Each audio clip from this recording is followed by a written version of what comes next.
So, Ms. Betancourt, everyone knows about your hostage, you're being held hostage for 6 years by the FARC. I was wondering just about your life since your release. Could you tell us about your involvement post-release in the movement to combat political corruption, both in Colombia and elsewhere? When I began politics, I think I was some kind of naive, and I thought that by taking a firm stance, you can change the way things would, work. I arrived in Colombia in the early 90s, just after one dear Colombian man who was running for presidency got shot, assassinated by the drug cartels. And it impacted me. I mean, I was really under shock, and I thought that perhaps it belonged to my generation to try to change the things in Colombia. So I began doing politics without knowing what it really was. I mean, of course, I had studied political science, but one is the theory, the other is going into the street and talking to the people and getting the votes. Once I was elected in Congress, it was a war. It was a war, and the bullets were coming from everywhere. And at the time, I didn't know that everything was so mingled. I mean, the drug cartels had people elected in the Congress, but these people were also linked to people in the industry, and they were also linked to people in the medias, and it was just a system that was functioning on corruption. So it was a fight. I was convinced that people in Colombia wanted to change. We constructed and built another party, like a new party, because we thought that the parties that were at that moment in Colombia were perhaps not suited for the change. And we were working with incredible people, young people, people that, like me, had never done any politics, and we achieved, I think, many things. But we made also lots of enemies. So I would say that moment in my life was a moment that I was acting more than reflecting. I think I was very young, very immature, but I had my dreams, and I wanted to go as far as it was possible until I got captured. In your response, you say that Colombia was a system functioning on corruption, and in the opening of your book, Even Silence Has an End, you give a very frank account of the origins of the FARC, of their belief that the word politician is synonymous with corrupt or theft. And you write at times about the human nature of some of your captors in a way which is sometimes surprising when describing the personnel of a terrorist organization. Do you feel any sympathy for the plight of the individual members of the FARC? Well, I think you always have to differentiate things. I think that the organization of the FARC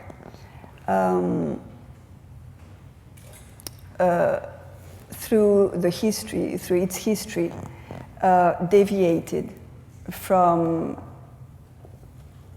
a dream onto a business, and they became a drug cartel. I think that was something that I witnessed as a hostage. They thought that they could gain power through violence, through corruption, and through military means, that they could take the power in Colombia. I think they were wrong. I think that the way they were thinking, their ideology was was harming Colombia because first it was a way to justify violence as a whole. In the sense we had paramilitaries in Colombia, and their existence would be justified by the presence of, for example, the guerrilla. The FARC not being the only guerrilla in Colombia, there are several. I think also their ideology was reducing Colombia to I think all ideologies are frightening and are a danger, and specifically this one would reduce Colombia to a scheme where or you were with the FARC and then you were good, or you were not with the FARC and then you should be killed. So I think that is something that happens in all ideologies, but in particularly in the FARC, that was something that was, for me, something that I took with extreme precaution. Now, this is the organization. On the other hand, when you are in captivity, you live with people that are your captors. In my case, the people that were the guards that would make sure that I wouldn't escape had the age of my children. So, and they were armed. So for me it was very difficult to not feel some kind of sympathy for young people, that when I would talk to them I could see how brainwashed they were, the lack of opportunities they had in life, the way they were struggling to be someone, to have a purpose, to be respected, in a world, and in particular in a country in which there was no place for them. So I have to say that I always had mixed feelings. I always tried to, separate one thing from the other, and as much as I could, take them individually for humans to whom I could talk. And I think that was a great discovery, because in spite of all the differences you can have with anyone in your life, the only way to solve problems is through words. If you don't have words, then you have to take a weapon, and that's when things become bad. So yes, I think that that's one of the lessons of the jungle, and that explains my position towards my captors. Saying with this that I was very much aware of the syndrome of Stockholm, and it was something that for me was very important not to slide into. The syndrome of Stockholm, as I understood it, was the moment in captivity, and I could see it in some of my fellow hostages, where something happens in your mind, and perhaps because you're frightened, perhaps because you want to survive, or just because you are in this defenseless position, you begin to think that those who have abducted you have a just motive to do so. And that's when you are in danger to lose your soul. So I really fought strongly any kind of symptom of that syndrome in me. And I would say that they helped. because some of the guards I had were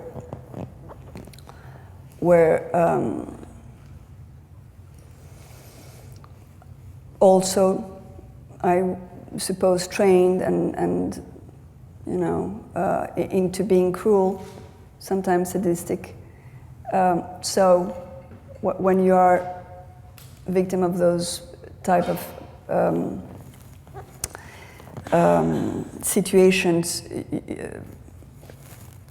it's easier to just, you know, understand what's your place and what's theirs. You say that the FARC's ideology as a group was harmful and despite their attempts cannot be justified, but you also seem to have a lot of compassion for certain individual members of the FARC. Do you think that offers of amnesty to individual members of the FARC who surrender, for instance, are justifiable?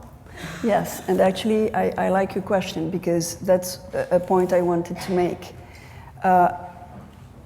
I am very much in favor, well, today, for those who don't know, Colombia is living a peace process, and it's, until now, a very successful peace process. And one of the issues that have been debated is whether or not the members of the FARC, and especially the commanders, should have the opportunity to become political leaders.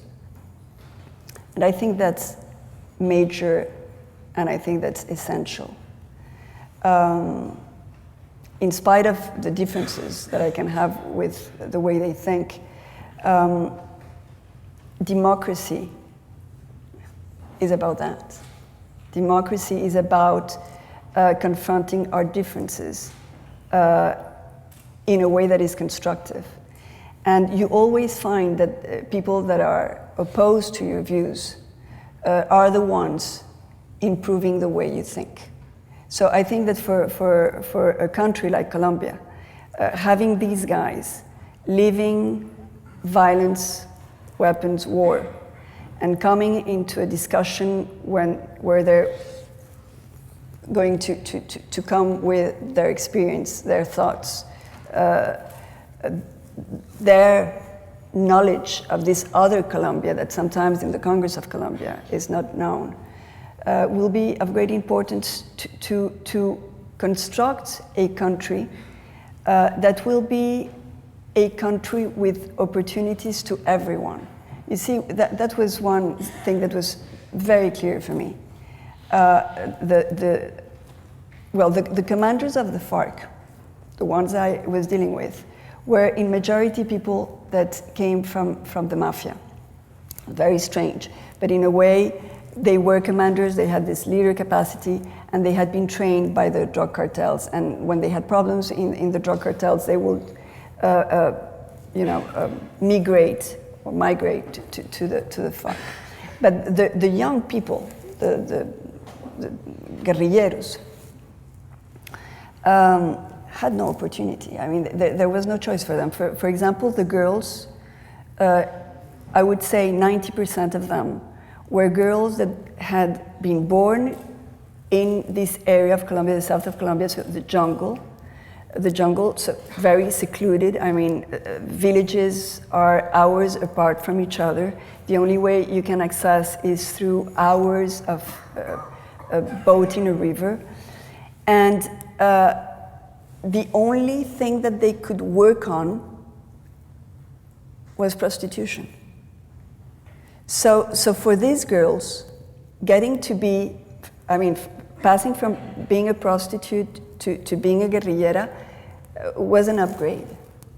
And they were, it was important for them to be respected. And that is something that I bring forward because Colombia needs to give place to this youth in the same grounds that you youth here present in this hall is being respected and has opportunities. And we always think that those people that live in other countries or that live in the jungle or that have no education, etc., they are so different from us. Well, they are not. They want exactly what we want. They want the same opportunities. They would like to speak as many languages as we do. They would like to travel like we do. They would like to dress like you do.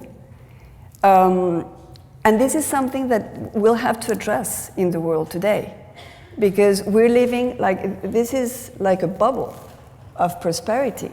But one day we will have to open the bubble and share. And Colombia has to share.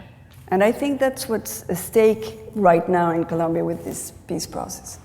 Maintaining that topic of the peace process, a number of negotiations and in fact agreements have taken place since '64 and they've all fallen through. Do you think there's any prospect of peace in the near future? And if you were the leader of Colombia, how would you go about securing peace? Well, I think that the leader of Colombia today, Juan Manuel Santos, is doing a good job. I'm not sure I would have done as well as he has. He has done a good job. I think he's a guy that is very pragmatic and that has been able to, work an agreement. Not the ideal agreement, but the possible agreement. I'm an optimistic. I think that Colombia can or is near to have a solution to 100 years of war. It won't be easy. There are many Colombians that are involved in the war whose prosperity depends on the war. Their power, political power, economical power, social power, depends on the war. So, in a way, this is a negotiation that has to secure everyone. And we have to find a way to give to those Colombians that have been living from a state of war a guarantee that they will do as well or better in a situation of peace. So this is a challenge. Moving to your life post-release, one contentious element of your life since then was the making of a request for compensation from the Colombian government, which was subsequently withdrawn under public pressure. Yeah. Do you still think that you should be paid compensation, and would you ever resubmit the request? Well, that's a hard question. Well, you see, I think that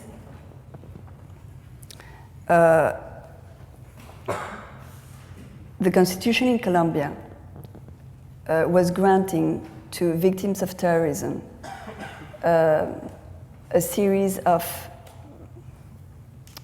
let's say, help, economical help.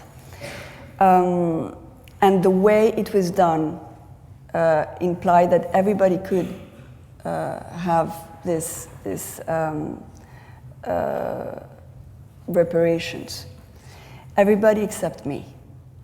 And I say this because all my fellow hostages had all kind of compensations, and I'm so glad they did.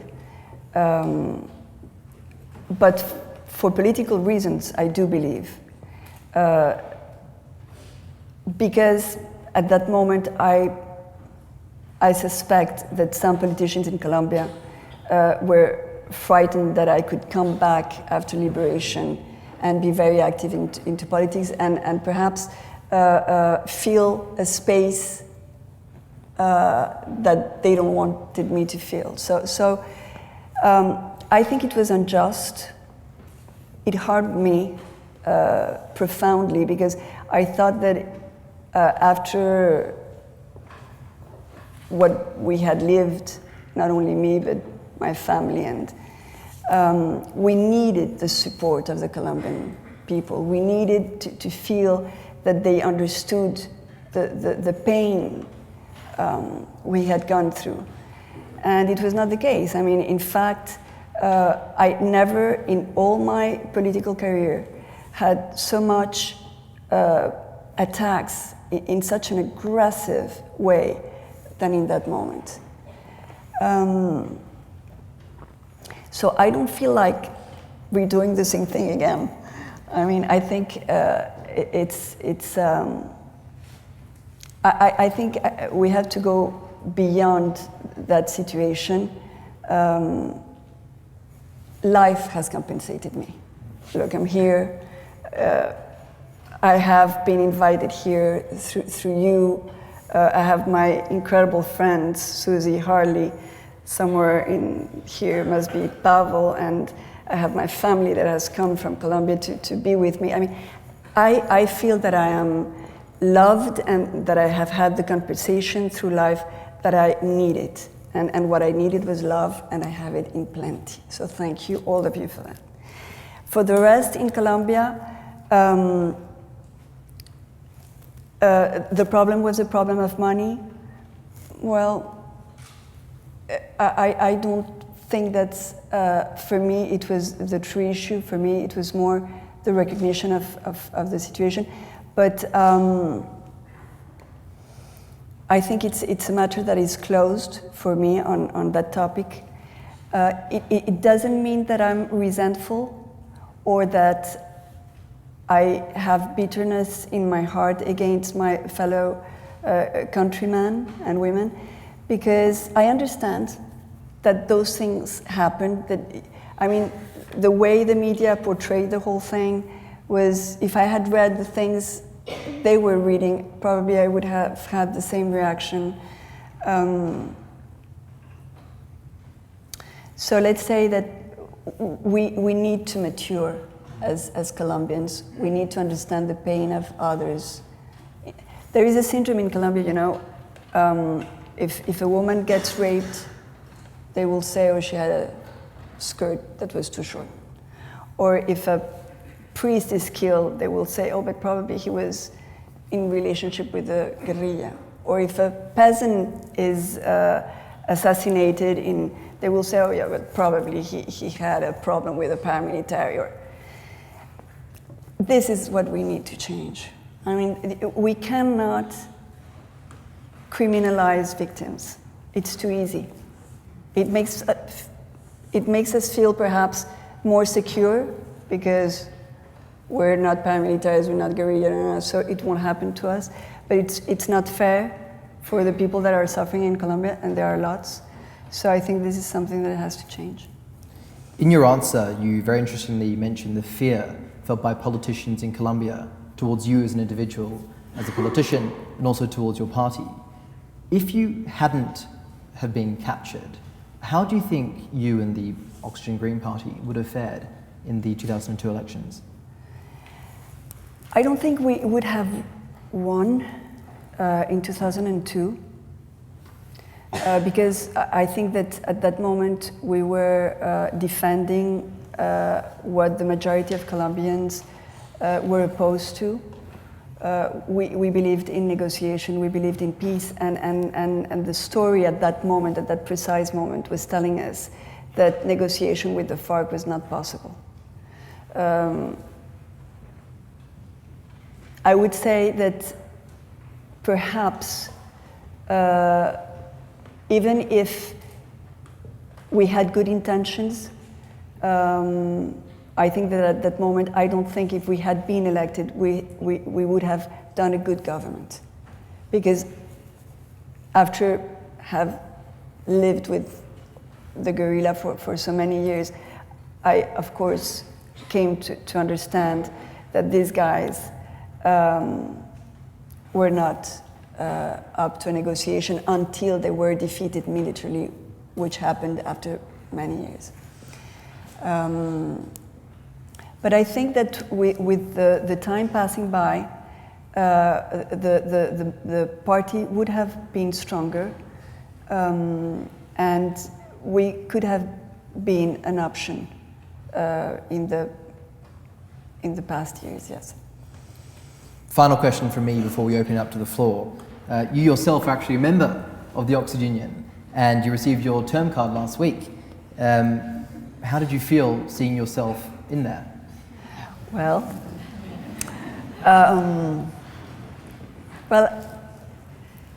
it's funny because when I was coming, and of course I have been in the other side looking at the debates here, and my card is not a week old. It's a little longer than that. But as I was coming, I was thinking, my God, I longed so much for freedom. It was something that I needed so much, like oxygen to breathe. And here I am, in the last bastion of free speech. Isn't that great? So. It's a pleasure to have you. Are there any questions for Ms. Betancourt? The lady on the aisle at the back. Before you start to answer your question, please just make sure you speak into the microphone, which will be taken around the hall. Hello, thank you so much for honoring us with your presence. So from what I've understood, you had a Bible with you during your capture, and I was wondering, now that you study theology here, how has the role of religion helped you in the healing process, if at all, after such a traumatic experience? Oh, thank you for the question. I had a Bible.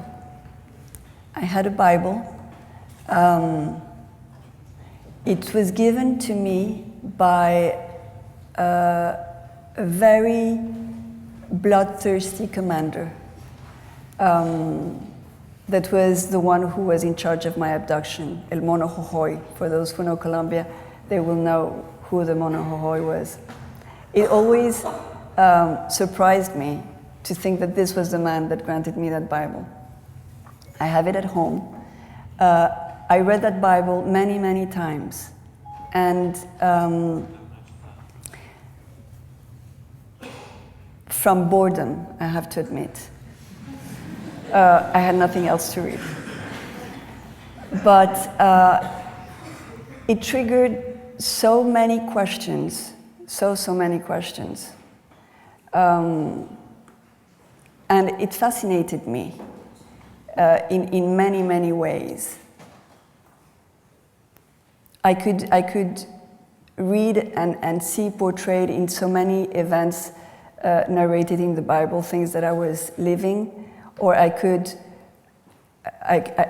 would laugh actually, discovering that someone that was depicted in the Bible was exactly the same as someone I was, having problems with as a hostage.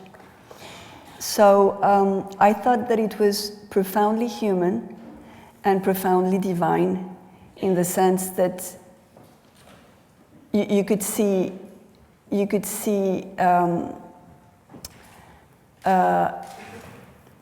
or more than see, you could hear words that you could really feel that they were spoken for you. I mean, it was like having something tailor-made for what I was living at the time: anguish, despair,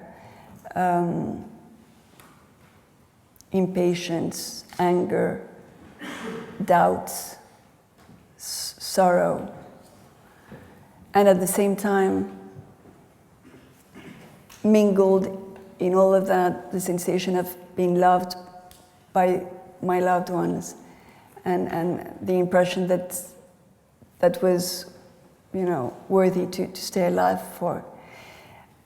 When I was freed, I had no place on earth, if I could say, because everything that I had before my abduction was gone. My children were adults, so they didn't need me to be at home taking care of them. Colombia had evolved, and I thought that politics was not what I wanted to do straight away. I didn't feel nor the confidence nor the strength to get back to the battle again. My marriage had collapsed, so I had nothing. So in the midst of that void, the thing that I wanted to do when I paused and thought, now that I'm free, totally free, I have nothing, what is it? What do I want to do? And I wanted to learn more about what I had read, and I wanted to discover theology. And I remember the first thing I did when I came here to Oxford. I had an incredible tutor that I hope he's here somewhere, Eric Eve. And he asked me, what would you like to, what would be the topic you would like to first study? And I said, St. Paul. I want to read about St. Paul because I had read those epistles like so many times that I wanted to just know more. So that's the answer. I mean, there's a profound link between what I'm doing now and the experience I had in the jungle. Thank you. The gentleman on the end of the row, 3 back. Thank you for the opportunity. Like you, we are all wanting to change the world in some way, and we look at politics as being the obvious way in which to do it. Your interview with Time some time ago, you stated very clearly that politics brings out the worst in a person, therefore you don't want to go back to it. I'd like to know what hope is there for all of us. What can we do? I might have changed my mind. No, I do believe that politics brings the worst of who we are, but it's not about the others, it's about ourselves. I mean, we always have the choice of bringing the light we have in us or bringing the darkness we have in us. I think that we always have the choice of being better or being the cockroach that lives in ourselves, right? So that happens in politics, probably because cockroaches are good survivors. It's the part that comes alive. But I really believe that politics is an art. It's a very dignifying activity. We have to make it a dignifying activity by demanding more from our leaders. There is no, how to say this, there is, leaders are not like ETs different from us. But in a way, we elect what we deserve. So we have to be involved. We have to be careful. We have to, to participate in politics all the way because we want to change the world. And we have to do it in our small community, I mean, beginning with our families, with our neighbors, in the country we're living, or in the country we come from, because it's about what we do with the time we're here in this earth. So I'm not throwing the ball over there. I think that it's about knowing how the power we have as individuals and how in our reflections, in our words, in our attitudes, we convey an energy that changes the way people think about subjects. That's why we need to be vocal and ask questions, even when we think they're stupid, and then give our answers, even if we think we're going to be the only ones thinking that way, because that's the only way we will make this change. So my position is not skeptical on politics. It's just knowing that it's a fight. When I said that, of course, I was not feeling strong enough to get into that arena again. But I really think that politics is everything. I mean, we do politics all the time. We do politics in our marriage. We do politics in the way who's gonna have, where is the side of my toothbrush? That's politics. What are we going to eat tonight? That's politics. If we talk with our friends, we're doing politics. So having it, like knowing that we have to be coherent, like in everything we do, that if we want things to for example, coherence, I'm going to give you a stupid example, but how can you be ecological and smoke? Right? Okay, well, we have to put things straight. We have to just be consistent with what we want. And I'm sure that we will make it. I mean, I was telling you, I'm optimistic totally. I know that we will have a better world. We will. But it takes us to just move in that direction. And I know that every one of you here knows that they can impact someone near them, or a family member, or a neighbor, or a friend, or someone can be, you can do good to someone just nearby, and that's also politics. Theology is politics.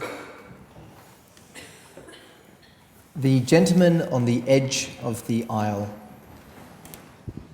Thank you. Since your release from captivity, have you seen the power of the cartels diminish or increase? And if they have increased, do you believe that they can ever really be stopped or finished? Good question. I would say that the power of the cartels have probably diminished in Colombia, but they have moved to other neighbor countries. So all in all, we have the same problem.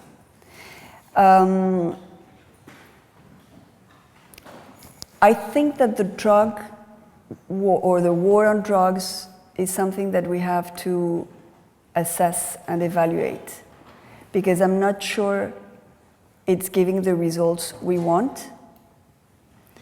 Having said that, crime will always be an option for human beings, and drugs is only one option for criminality. We have so many other options when we want to do bad. Traffic of organs, woman prostitution, and name it. So again, I think it's very important that we switch our values. I think that there is something that has to change, which is the priority we give to money. Because money is what, of course, sustains and is the reason for crime. So I hope that your generation and the generation that will follow will give importance to other things more than to money. And that will begin to change the way we relate to each other, because I think that there is a direct relationship between the economical system we're in and the crimes that are everywhere. The hand about 3 people in on the right-hand side. Yes, you, sir. You say you support the peace process, and in this peace process, they've laid out the transitional justice process, whereby guerrilleros who confess their crimes, the sadistic crimes that you were talking about, can only get 5 to 7 years of confinement, not even in a prison. Obviously, that's functional for the peace process, but do you think that's fair? And in your world, what punishment would they get? Well, that's the question. My reflection goes as following. The war that we have faced in Colombia is a civil war. It's not a war like the Second World War, where you can, have a population like a country and a state paying for whatever crimes have been done in the situation of war. So, what I mean with this is that as a civil war, it has to have a frame for peace with a traditional justice, but it cannot be like automatic to everyone, because it has to be taken case by case. That's the difference between a war between countries and a civil war, where you need to take case by case to solve the problem in a framework. As a victim, and I hope and I know that a majority of us think this way, the priority is to find a way to get out of the war, of the system of war. In a war, in a civil war, the boundaries between who's the criminal and who's the victim are always blurred. Generally, you become violent because you had been subjected to violence, so forth. Without wanting to justify anything, if to have these people paying this way for the crimes they have committed guarantees for the future of Colombia and the future generations of Colombia that those crimes won't be repeated in this massive amount, I'm for it. The lady right here. Hi.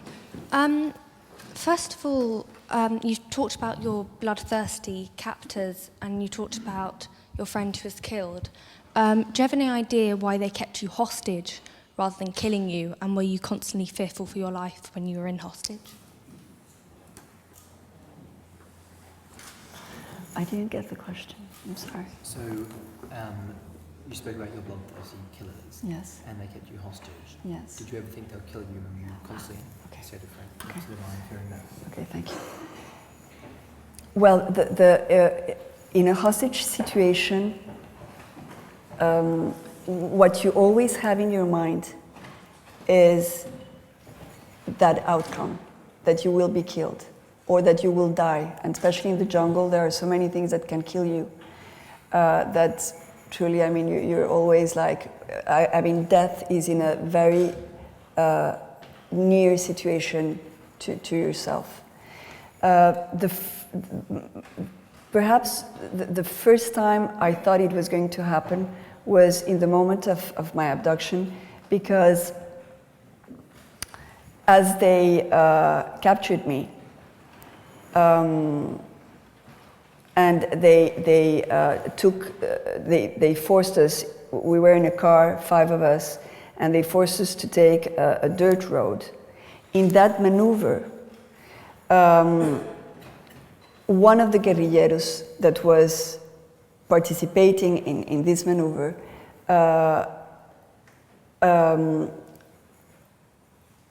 blew himself in a landmine. So suddenly the guy jumped in the air and he had his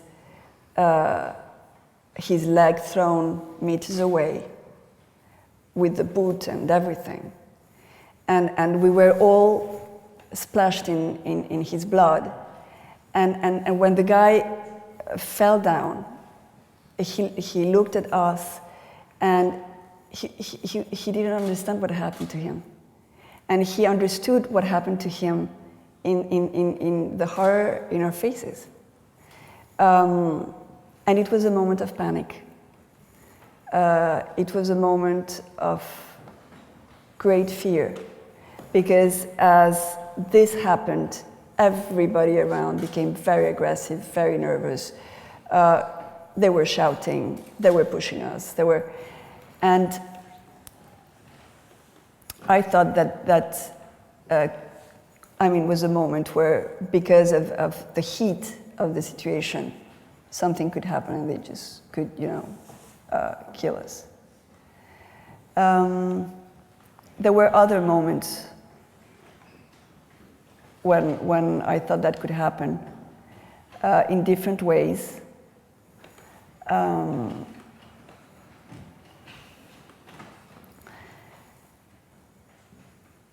Also by starvation or by not having the proper medication. In fact, 2 companions died, or 2 fellow hostages died that way. The other was, of course, escaping. I escaped several times. When I say I escaped several times, that I managed to get out of the circle of the guards of the perimeter where they were controlling us. So I was good at that. But then I was in the jungle and I didn't know how to survive in the jungle. So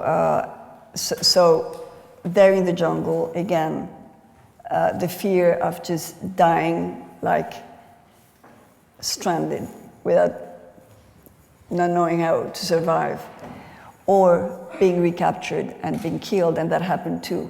There was an officer that was killed after he escaped. So I would say that death became kind of a constant companion. And the relationship with death changed to the point that at one moment, a difficult moment in my captivity, I thought that perhaps dying could be the way out.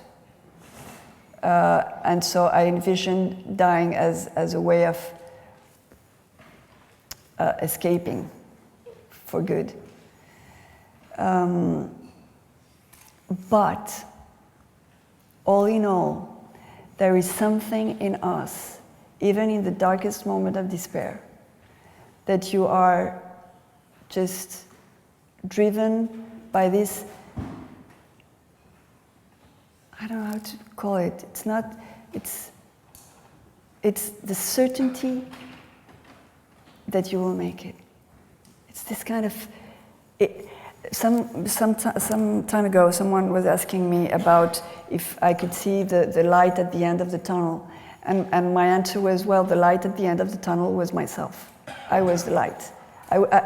It was by the thoughts that I had of pushing myself to believe that would have an end, that I could see the light. And I think it's true in life.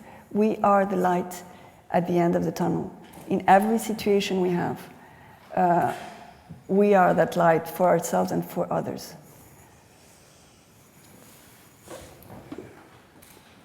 The hand at the very back. Thank you.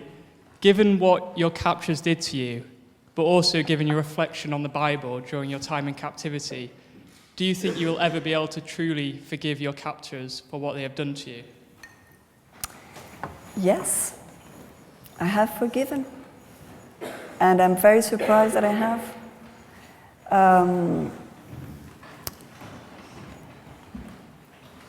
I had moments in the jungle, and I can envision the precise moment where,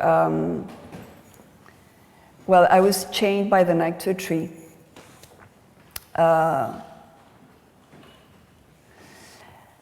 It was a storm, a tropical storm. All the other hostages were allowed to go and shelter under a plastic kind of shed. but the commander just was a person that didn't like me at all. And so he made, a point of treating me in a specific manner. So I was there. I was in that situation, and I needed to go to the loo, but in the jungle there's no loo. So I needed to ask the guard to just release me to go behind a tree and just. And when I asked the guard, he got back to me saying, whatever you have to do, you'll do it here in front of me. And I could have killed that guy right there.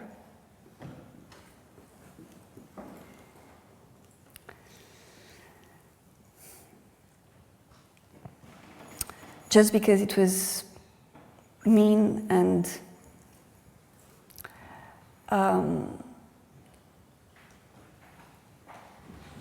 I thought I really could kill him. And then my second thought was, but I don't want to feel this hatred. I don't want to become like they are, thinking always of killing, and they are turning me into they want me to be, and I don't want to be what they want me to be. So here the deal has to change. And the only way out for me to preserve who I am and not become like them, or like an animal, by the way, because I was treated like an animal, is to take the decision not to allow myself to hate these people or to want to kill them. So I think that was like an epiphany. It was a moment where suddenly things took a structure, and my thoughts became like organized, like in a framework. But what I can tell you is that even if I understood at that moment that liberation, through liberation, was going to come through forgiveness, because I couldn't afford to be free in reality, hating and wanting revenge, because that was a chain thicker than the one I was wearing at the time on my neck. I also understood that it was going to be very difficult. Why? Because one is the decision you take. The decision you take, like it's a rational decision, but the emotions, they linger. They don't match your decision. You can decide to forgive someone, and then you see that person and you want to just take her eyes off. So there is a reflection about forgiveness that I think it's important that has been important for me, which is that for whatever reason it is, it's easier to forgive the bigger things than the small things. You get caught in the small things. You cannot let go. It's like it becomes like an obsession, and those things that people do to you that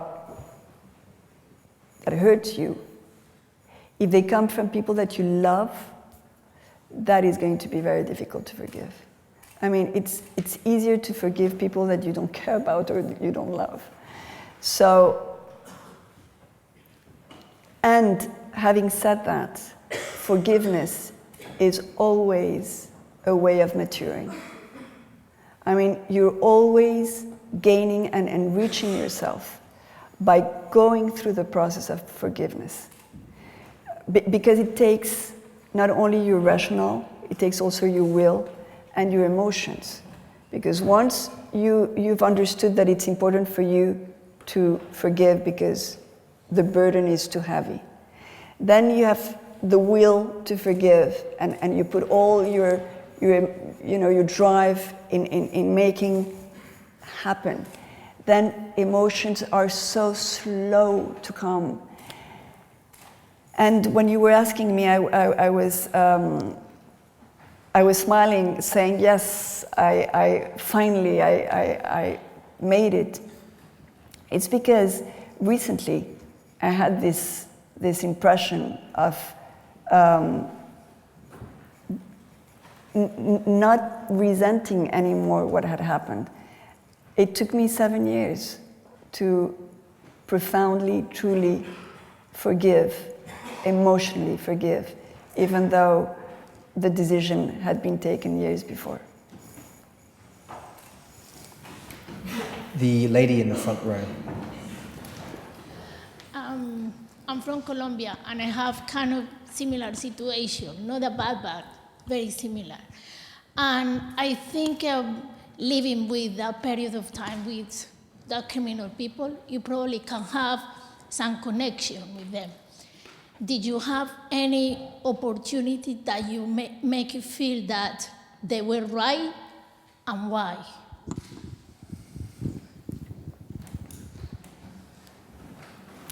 I never thought they were right. I never thought they were right because I never thought that the reason they had justified the harm they were doing. I mean,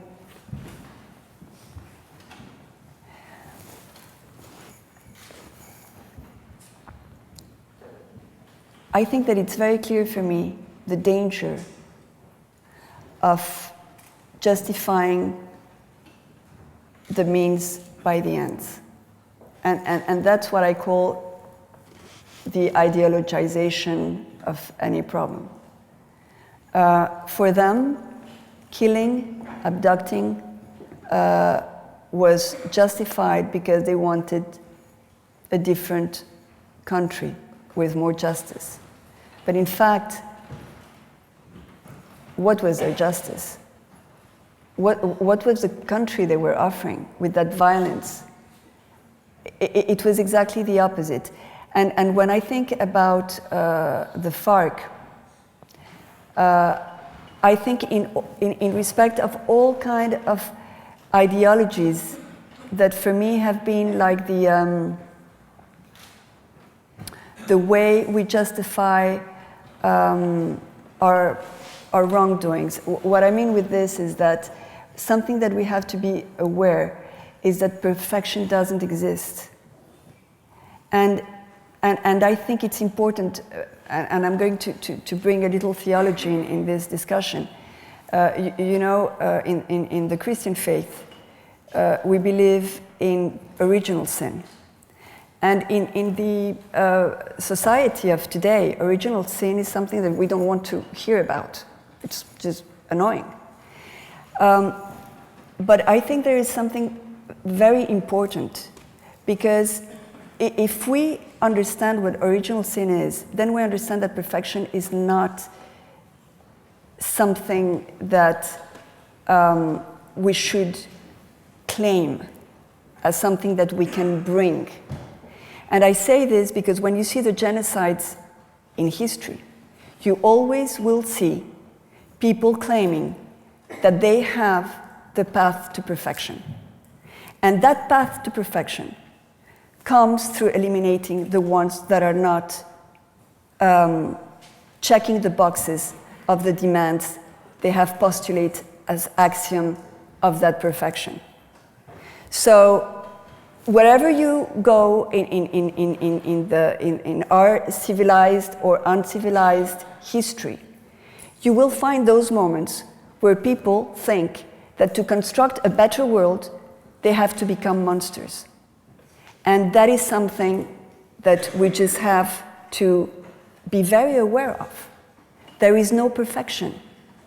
We can do better, but we cannot eliminate others thinking that that would make the world a better place. And that's why I was always in confrontation with the FARC. Because whatever their reasons were, the means they were using were in contradiction with any good they wanted to do. So I think that when you want to do good, you have to act good. That's the way. And it also applies to all of us, not only to the FARC, but in our normal lives. I'm afraid that's all we have time for this evening. Do you mind if I finish with one very cheeky question? I've got a copy of your book here. Do you mind signing it for me? Is that all right? While Ms. Betancourt signs this copy very graciously, I just thought I'd let you know about the book signing, which is happening immediately after this event in the Goodman Library, directly in front of you when you leave the chamber. After the book signing, Ms. Betancourt will also be coming to the bar to talk to us about any other further issues you'd like to discuss. So please come and greet us in the bar. But for now, could you please join me in thanking Ingrid Betancourt?